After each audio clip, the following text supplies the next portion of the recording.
Alors, j'ai vu ce matin sur Slate, dans la rubrique C'est compliqué, qui est une rubrique de podcast qui est tenue par Lucille Bélan, qui est une journaliste. Une rubrique qui est essentiellement tournée sur les problèmes de couple, les problèmes amoureux.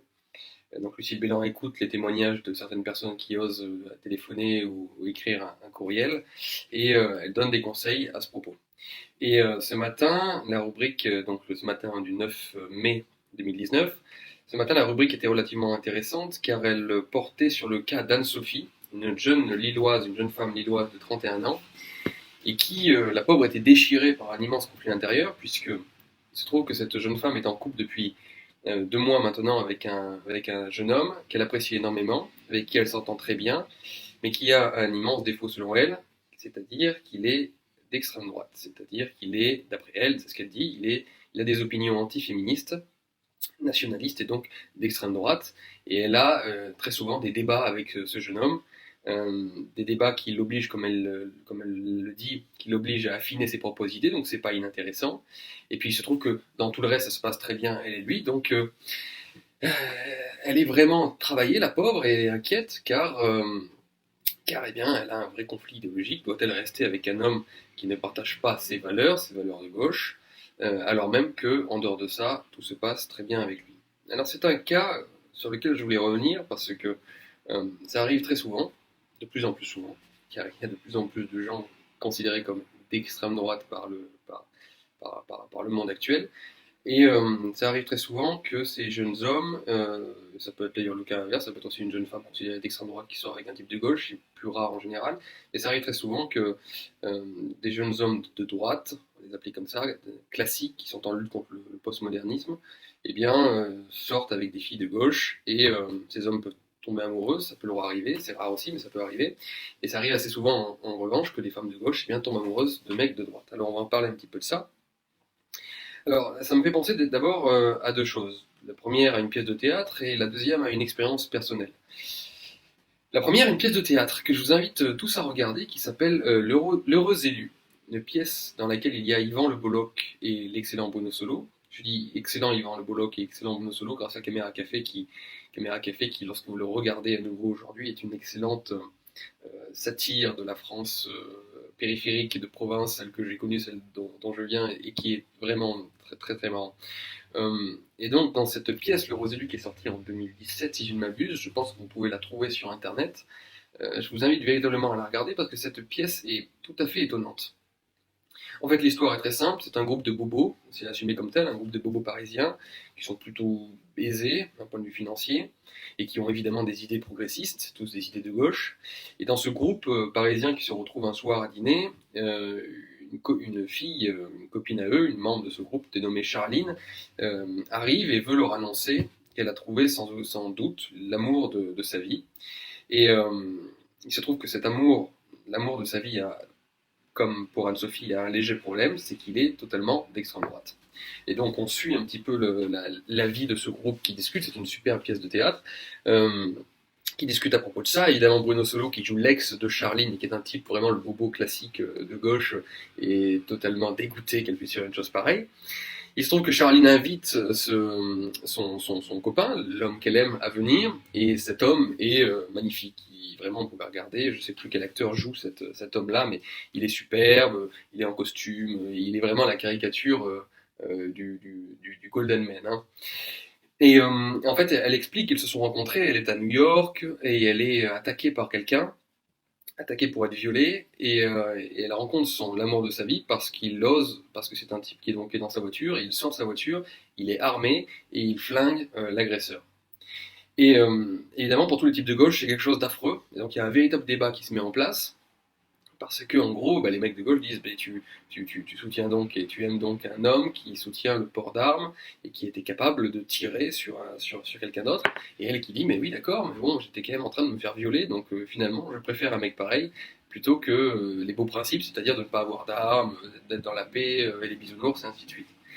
Et lorsque j'ai vu cette pièce tout à fait par hasard, je m'attendais à ce qu'il y ait une sorte de Deus gauchiste ex machina à la fin, c'est-à-dire quelque chose qui apparaisse soudainement, montrant à quel point cet homme se révéler au final sans doute pédophile ou zoophile ou sadomasochiste ou je ne sais pas. Cet homme devait avoir un défaut car il ne pouvait pas gagner à la fin. Il était présenté vraiment sous de trop beaux atouts. Véritablement, c'était un type dans la pièce. Il est beau, il a le sens de responsabilité, il aime Charline comme pas possible. Charline elle-même dit au type de gauche qu'il fait l'amour comme un dieu, évidemment. Et donc voilà, je me disais à la fin, il va s'avérer qu'on va le voir sous un jour absolument détestable et la gauche va gagner en disant finalement il vaut mieux rester entre nous et ces types d'extrême droite restent des monstres de toute façon. Et je trouve que même pas, à la fin il y a juste un écran noir avec un texte qui apparaît en disant Charline finit par se séparer d'avec, je ne me souviens plus le nom, et donc retrouver ses valeurs, mais le type n'est pas du tout méprisé, pas du tout, et c'est plutôt les mecs de gauche qui sont détestables dans la pièce. Donc je vous invite, c'est assez étonnant de voir ça dans le théâtre parisien. Je ne sais pas si c'était voulu et souhaité, mais en tout cas, l'effet que l'on retire de cette pièce est celui-ci. Alors ça m'a fait penser à ça, je vous invite donc à voir cette pièce, et ça m'a fait penser bien sûr à des expériences personnelles, car vous imaginez bien que ça m'est arrivé à mes amis et à moi, ça nous est arrivé pas mal de fois de sortir avec des filles qui découvraient par la suite nos idées politiques ou ce que l'on faisait dans la vie, et qui étaient choquées par cela, évidemment. Ça m'est même arrivé un soir en 2012, alors que j'étais porte-parole de Marine Le Pen. Ça remonte maintenant, une fille avec qui j'avais couché une soirée en boîte de nuit, et le lendemain matin, quand je lui ai dit ce que je faisais, quel était mon travail, elle s'est mise à pleurer tout simplement.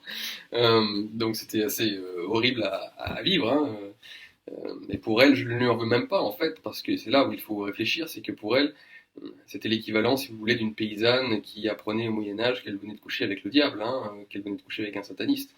Elles sont tellement, nous sommes tellement éduqués et environnés dans un monde qui est 100% progressiste, de gauche, social-démocrate, ce que vous voulez.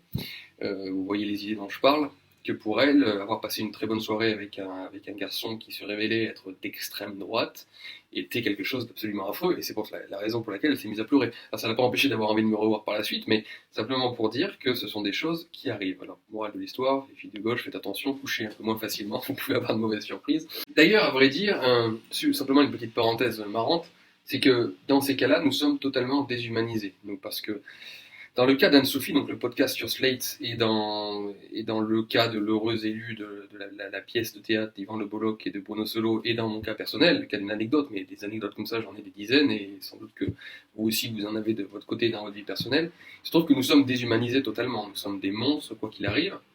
Alors imaginez-vous si nous étions des social justice warriors ou des fragiles du genre de ceux qui se voient oppressés en permanence, combien nous pourrions faire pleurer dans les chaumières si nous étions invités sur les plateaux de télévision pour dire à quel point nous étions déshumanisés et discriminés d'une certaine façon. Imaginez-vous quelqu'un qui pleure quand elle apprend ce que vous êtes, alors que même qu'elle a passé une super soirée, c'est une discrimination totale.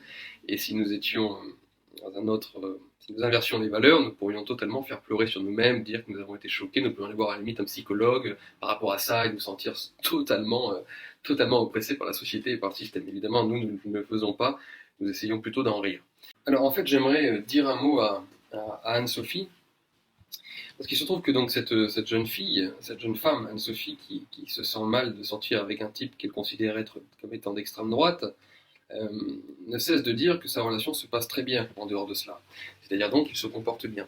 Alors première remarque, c'est que déjà, il y a une sorte de véritable différence de tolérance entre souvent les gens considérés comme étant de droite ou d'extrême droite et les gens de gauche.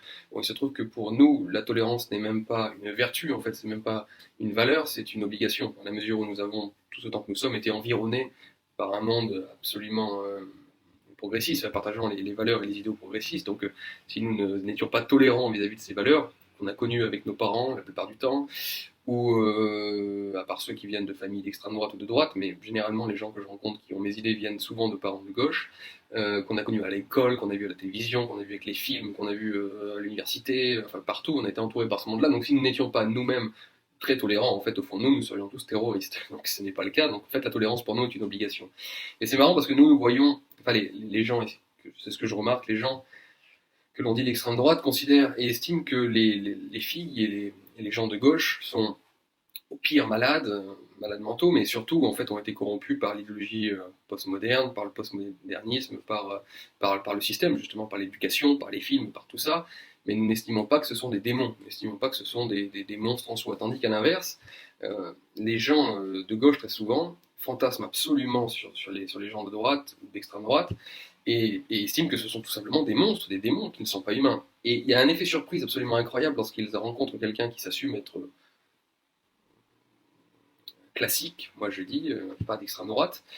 Et ces gens-là de gauche sont étonnés, les bobos parisiens notamment, parce que c'est limite s'ils n'imaginent pas qu'on est complètement hystérique, extrémiste, incapable d'avoir une relation, d'avoir une copine, d'avoir une vie, un travail. Vraiment, il y a un véritable fantasme sur nous. Donc il y a une véritable surprise. Et je suis sûr qu'Anne-Sophie, qui vivait, donc elle vient de Lille, qui est une ville assez de gauche, hein, surtout pour tout ce qui est universitaire, l'école de journalisme de Lille, c'est vraiment, je pense que si vous votez Bayrou, vous êtes considéré comme un fasciste.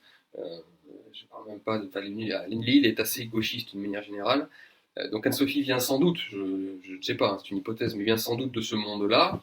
Et en fait, d'avoir rencontré un type de droite nationaliste et antiféministe, comme elle dit, c'est sans doute une immense surprise de voir à quel point eh bien, il peut être très gentil avec lui, bien se comporter, ne pas la frapper, enfin, je sais pas, enfin, c'est vraiment, on en est là.